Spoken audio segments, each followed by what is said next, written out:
Local to global news at your fingertips. మీ చేతిలో ఒక ఆయుధం. డౌన్లోడ్ రా TV app. Media legend Ravi Prakash is back. రాష్ట్రంలో రాజకీయాలు వేడెక్కాయి. వైసీపీ టీడీపీ ఒకరిపై ఒకరు దూషణలు దాడులు చేసినటువంటి పరిస్థితి ఉంది. ఈ నేపథ్యంలో మనతో మాట్లాడడానికి నేషనల్ స్పోక్ పర్సన్ పట్టాభి ఉన్నారు. సార్ చెప్పండి, ఈరోజు రాష్ట్రంలో జరిగే పరిణామాలను ఎలా చూడాలి? ఇవన్నీ కూడా ఒక కుట్రలో భాగంగా జరుగుతూ ఉన్నాయి. రాష్ట్రంలో జరుగుతున్నటువంటి అభివృద్ధి సంక్షేమాన్ని చూసి ఓరలేక ఒక కడుపు మంట, రెండోది వారు చేసినటువంటి పాపాలన్నీ కూడా ఒక్కొక్కటిగా బయటపడుతున్నటువంటి సందర్భంలో ప్రజల దృష్టిని మరచడం కోసమే ఒక పథకంలో భాగంగానే ఈ అసభ్య పదజాలాలతో దూషించడం, దాడులు చేయడం ఇవన్నీ కూడా జరుగుతూ ఉన్నాయి. కాబట్టి ఇవన్నీ గమనించే చంద్రబాబు నాయుడు గారు ఒక పిలిపించారు. పార్టీ కార్యకర్తలైనా ప్రజలైనా అందరూ కూడా సంయమనంతో వ్యవహరించండి, ఈ కుట్రకి లోను కాబాకండి, మన ఎజెండా రాష్ట్రాన్ని నిలబెట్టుకోవటం, మళ్ళీ అభివృద్ధి పదంలో రాష్ట్రాన్ని ముందుకు తీసుకెళ్ళటం, ఇది మా ఎజెండా. కాబట్టి దానికి కట్టుబడి ఉంటాం. కానీ శాంతి భద్రతలకు ఎవరు విఘాతం కలిగించే ప్రయత్నం చేసినా ఈ ప్రభుత్వం కఠినంగానే వ్యవహరిస్తుంది. ఖచ్చితంగా వాళ్ళ తోకలు కత్తిరిస్తాం. అంటే అంబట్టిని బూతులు తిట్టారు కాబట్టి రియాక్ట్ అయ్యారు. అయితే దానికి సంబంధించే పశ్చాత్తాప పడుతున్నాను, క్షమించండి అనేసి మాట్లాడాడు. అయినా కూడా దాడి చేయడానికి ఎట్టుతున్నారు. ఆ రోజున ఎవరిని రెచ్చగొట్టారో విజువల్స్ ఉన్నాయండి. ఇప్పుడు ఫ్లెక్సీ తీసేయండి లేదంటే మీ అంత తేలుస్తానని వార్నింగ్ ఇచ్చింది ఎవరు? అంబటి రాంబాబు కదా. అతనెవరు అసలు 24 గంటలు మాకు టైం ఇవ్వడానికి? ఇప్పుడు ఉన్నటువంటి వాస్తవాల్ని ప్రజలకు తెలియజేస్తాం. నీకు ఇష్టం లేదు, నచ్చలేదు, కంప్లైంట్ ఇచ్చుకో, లేదంటే చట్టపరంగా నీ దగ్గర ఉన్నటువంటి ఆప్షన్స్ నువ్వు యూటిలైజ్ చేసుకో.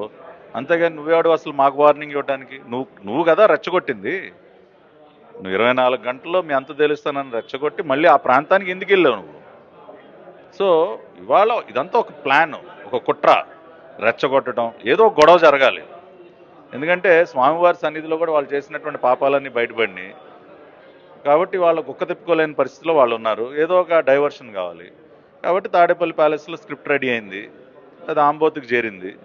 స్క్రిప్ట్ ప్రకారం అతను వ్యవహరించడం, మాట్లాడటం జరిగింది. సంవత్సరన్నర కాలంగా ప్రజలందరూ కూడా ఎంతో ఓపికగా ఉన్నారు. పార్టీ కార్యకర్తలైనా ప్రజలైనా ఎంతో ఓపికగా ఉన్నారు. కానీ మొన్న చంద్రబాబు నాయుడు గారు నా మాట అనేసరికి కొంత ఓపిక నశించి కొంత తిరుగుబాటు చేయడం జరిగింది. కాకపోతే చంద్రబాబు నాయుడు గారు చాలా స్పష్టంగా చెప్పారు, ఎక్కడా కూడా ప్రతీకార చర్యలు కానీ ప్రతీకార దాడులు కానీ ఇదంతా అసలు మా ఎజెండా కాదు. అంటే కల్తీ నెయ్యి అనేటువంటిది పెద్ద కుట్ర, ఆ కుట్రపూరితంగా దుష్ప్రచారం చేశారు టీడీపీ నాయకులు అని చెప్పి జగన్ ఇవాళ మాట్లాడుతున్నారు. కల్తీ కాదండి, అది నకిలీ నెయ్యి. అసలు కల్తీ కాదు, అది నకిలీ, అది నెయ్యే కాదు కదా. ఇప్పుడు దానిలో చుక్క పాలు లేదు, చుక్క పాలు లేకుండా, పాలు పదార్థాలు లేకుండా తయారు చేసినటువంటి నెయ్యి, అది నకిలీ నెయ్యి. సో దాన్ని ఎట్లా తయారు చేశారు, ఎవరు దానిలో పాత్రదారులు, సూత్రధారులు ఎవరు అన్నది మొత్తం సిట్ రిపోర్ట్ చెప్తా ఉంది చాలా స్పష్టంగా. కాబట్టి ఆ పాపం బట్టబయలైంది కాబట్టే ఇవాళ ఈ కుట్రంతా కూడా. కాబట్టి జగన్మోహన్ రెడ్డి ఇవాళ ఇంకా నేనేదో అబద్ధాలు చెప్తాను, ఇంకా నేనేదో ప్రజలు నమ్మించే ప్రయత్నం చేస్తానంటే అది ఒక వృధా ప్రయాసగా మిగిలిపోతుంది. కాబట్టి ఇవాళ జగన్మోహన్ రెడ్డికి ఒకటే చెప్తా ఉన్నాం, ఇవాళ ప్రజాస్వామ్యం గురించి, చట్టాల గురించి, న్యాయాల గురించి తమరు మాట్లాడుతుంటే అది దెయ్యాలు వేదాలు వల్లి వేయటం కాదు, ఇంకా దారుణంగా ఉంది అది. కాబట్టి దయచేసి ఆ ప్రయత్నం చేయబాకండి. మా పార్టీ కార్యాలయం పైన జరిగినటువంటి దాడి, నా ఇంటి పైన జరిగినటువంటి దాడి, ఇవాళ బుద్ధా వెంకన్న గారు, బోండాయమ్మ గారి పైన జరిగినటువంటి దాడి, తోట చంద్రయ్య గారి హత్య కానీ ఇట్లా చెప్పుకుంటూ పోతే చాలా ఉన్నాయి సంఘటనలు. అవన్నీ కూడా మీరు ముఖ్యమంత్రిగా ఉన్న సందర్భంలో జరిగినవే. వాటిపైన చట్టపరమైనటువంటి చర్యలు తీసుకోకపోగా అటువంటి దాడులు చేసినటువంటి మీరు ప్రోత్సహించారు, మీరు పదవులు ఇచ్చారు, ఇంకా రెచ్చగొట్టారు ప్రజల్ని. ఇవాళ అందుకునే కదా మిమ్మల్ని 151 నుంచి 11కి తీసుకొచ్చింది. కాబట్టి మీరు ప్రజాస్వామ్య పాఠాలు మాకు నేర్పించొద్దండి. ప్రజాస్వామ్యబద్ధంగా పరిపాలన సాగుతుంది కాబట్టి ఇవాళ రాష్ట్రం అన్ని రకాలుగా అభివృద్ధి దిశగా ముందుకు వెళుతూ ఉంది. అంటే కుట్రకి కారణము సెంట్రల్ ఆఫీస్ టీడీపీ ఆఫీసే. అందులో భాగంగానే రాష్ట్ర వ్యాప్తంగా ఒకే రకమైనటువంటి ఫ్లెక్సీలతో తప్పుడు ప్రచారం చేస్తున్నారు, అవి తొలగించాలని చెప్పడంలో తప్పేంటి అని చెప్పి వైసీపీ వాదిస్తుంది. నిజాలు చెప్పడం కుట్ర, వాస్తవాలు చెప్పడానికి కుట్ర అంటారా? ఏమో జగన్మోహన్ రెడ్డి డిక్షనరీలో మరి ఇలాంటి కొత్త అర్థాలు కూడా తీసుకొస్తా ఉన్నాడేమో. ఎందుకంటే ఆయనకి నిజాలు మాట్లాడే వాళ్ళు ఎవరు నచ్చరు కదా. ఆ రోజు నా పైన దాడి ఎందుకు చేశారని నేను నిజాలు మాట్లాడతాను కాబట్టి, వాస్తవాలు మాట్లాడతాను కాబట్టి ఇవాళ ఆయనకి నచ్చినా నచ్చకపోయినా వాస్తవాలు ప్రజలకు తెలియజేస్తాం. మీ కుట్రల్ని భగ్నం చేయాలంటే మేము నిజాలు చెప్పాలి. చేతిలో ఒక అవినీతి బురద పత్రికని, బురద ఛానల్ని పెట్టుకుని పొద్దున్న నుంచి సాయంత్రం వరకు ఇష్టానుసారం అబద్ధాలు వండి వారుస్తూ ఉంటే నిజాలు చెప్పాలి కదండి. జగన్మోహన్ రెడ్డికి నచ్చినా నచ్చకపోయినా నిజాలు చెప్పాలి. కాబట్టి నిజాలు చెప్తాం. నిజం నిప్పు లాంటిదే, అది నీకు నచ్చదు, ఆ వేడి నీకు తగులుతుంది.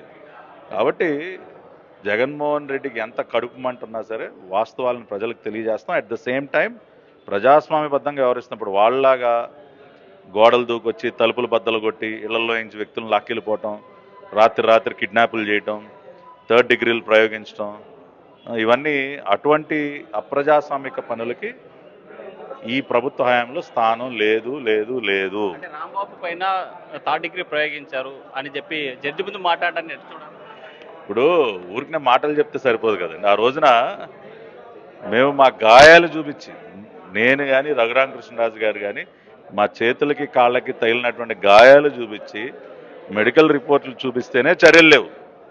ఇవాళ ఏమీ జరగకుండా ఊరికినే ఏదో జరిగిపోయిందంటే అసలు అది మా ఎజెండా కానే కాదండి. ఇవాళ మొన్న రాంబాబు గారిని ఎందుకు అరెస్ట్ చేశామంటే రెచ్చగొడతా ఉన్నాడు.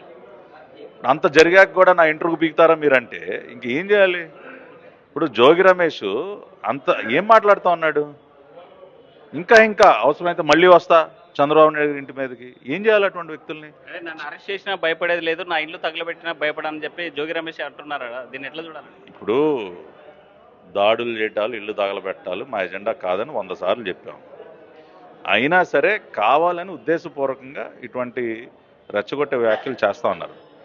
మేము నడి రోడ్డు మీద నుంచి పొద్దున్నుంచి సాయంత్రం వరకు ప్రజలను రెచ్చగొడతాం అంటే చూస్తూ కూర్చోది ఈ ప్రభుత్వం. చట్టపరంగా వాళ్ళపైన చర్యలు తీసుకుంటుంది. రప్ప నరుగుతాం, ఎవరినో బలిస్తాం, అది చేస్తాం ఇది చేస్తాం, అశాంతి సృష్టిస్తాం, గంజాయి దాగొచ్చి డ్రగ్స్ ఇది వచ్చి ఏదో చేస్తామంటే దానికి ఈ ప్రభుత్వ హయాంలో స్థానం లేదు. మేము చట్టానికి లోబడి ఎంత కఠినంగా వ్యవహరించాలో అంత కఠినంగా వ్యవహరిస్తాం.